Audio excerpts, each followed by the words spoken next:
bem-vindos de volta. Eu sou Ana Carolina Praça, psicóloga, e hoje vim aqui falar sobre fracasso escolar. Esse termo é o termo encontrado na literatura e eu queria debater com vocês dois pontos que eu consigo relacionar com esse termo. Como eu sou psicóloga escolar, esse tema me cerca bastante na minha prática. E eu tenho lido bastante a respeito disso, sobre crise na educação, estudado o cenário da educação ao longo dos séculos. E esse assunto fica martelando mais ainda na minha cabeça. E eu queria compartilhar aqui com vocês, então, dois pontos que eu tenho pensado a respeito. E ouvir vocês também para a gente trocar aquelas informações, bater aquele papo, igual a gente consegue fazer sempre. O primeiro ponto que eu consigo pensar e relacionar com o fracasso escolar é a escola parada no tempo. Quando a gente vai ler sobre a criação da escola, como instituição de educação, da onde isso vem, qual era o papel dela lá atrás, um papel claramente hierárquico, onde primeiro só era para a burguesia, somente os ricos, a elite tinham acesso à educação. Depois de um tempo, os mais pobres, os mais humildes foram tendo acesso, mas aí era como se os ricos que tivessem algo a ensinar aos pobres, como se fosse algo realmente hierárquico ali, dividido entre as classes sociais.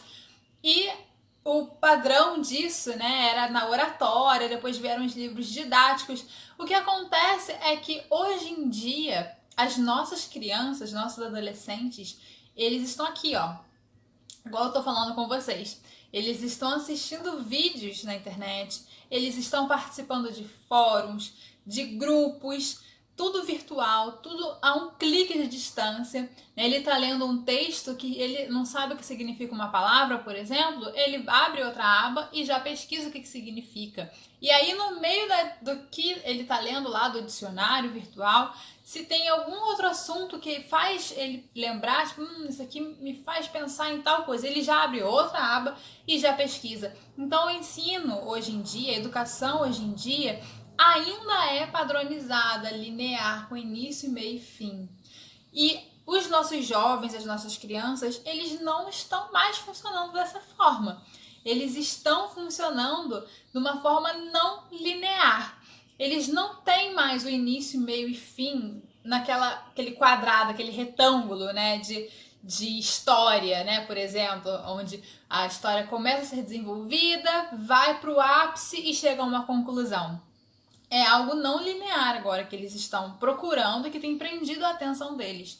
E enquanto eles estão buscando e se alimentando de informações nessa forma, a escola continua parada no tempo, nas carteiras enfileiradas, um atrás do outro, onde não pode nem olhar para o lado, que dependendo do professor já leva uma bronca, onde o celular que hoje em dia a gente usa para tudo, desde ligação, aliás, acho que hoje em dia a gente usa menos para ligação, mas ainda funciona para ligação, até as redes sociais, até mensagens, áudios, vídeos. Meu celular serve para tudo. No entanto, as escolas colocam com um certo orgulho um papel lá em cada sala de aula de que é proibido o uso do celular lá dentro.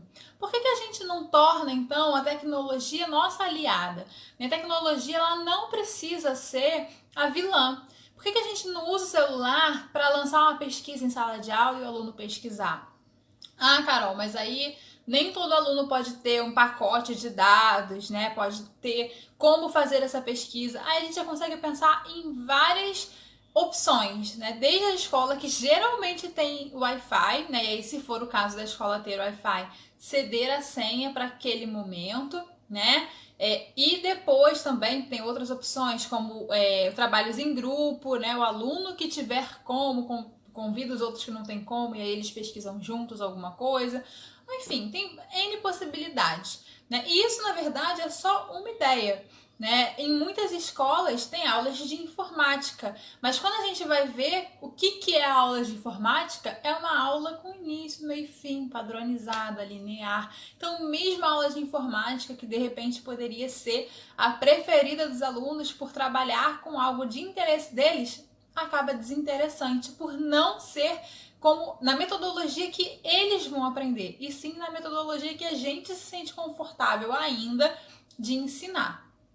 E o segundo e último ponto que eu trago aqui para a gente pensar um pouquinho juntos é a forma como a gente trata a diversidade de alunos na sala de aula. A gente tem o costume de tratar como iguais os alunos que não são iguais. A gente fala da igualdade, né? Eu vou tratar todos de forma igualitária, todo mundo igual, como se fosse algo benéfico, mas a gente está fazendo o pior possível por esses alunos quando a gente pensa desse jeito. Cada aluno ali tem uma individualidade, tem uma forma de aprendizagem, tem um gosto, tem um tipo de comportamento. Eles são diferentes, eles vêm de famílias diferentes, de histórias de vidas diferentes. Então, nada mais injusto do que a gente tratar a essa diversidade, a essa pluralidade de forma igual. Eles não são iguais. Então, a gente tem que oferecer a eles as diferenças, tem que oferecer para cada um o que ele precisa, o que cada um precisa, o que vai ser bom para cada um. Como um exemplo, tem as formas de aprendizagem. Existem 3 formas principais de aprendizagem, que são visual, auditivo e sinestésico. Quando a gente só trabalha com quadro cheio, por exemplo, né, a gente enche o quadro de matéria, os alunos copiam e, enfim, vão assimilar e fazer os exercícios, a gente está possibilitando e favorecendo o aluno que se beneficia da aprendizagem mais de visual. Quando a gente só fala, não coloca nada no quadro, a gente está beneficiando aquele aluno que tem uma aprendizagem mais auditiva, né? O sinestésico acho que é o mais prejudicado, porque o sinestésico ele aprende mais vivenciando, se movimentando, dramatizando, produzindo em cima daquilo, e geralmente esse tipo de aluno é aquele aluno problema, entre aspas, que a gente manda sentar, que a gente manda ficar quieto, manda não conversar, né? Então, a gente tem que oferecer diversas formas de exposição de um conteúdo e de cobrança desse conteúdo para que todos possam aprender de forma igual.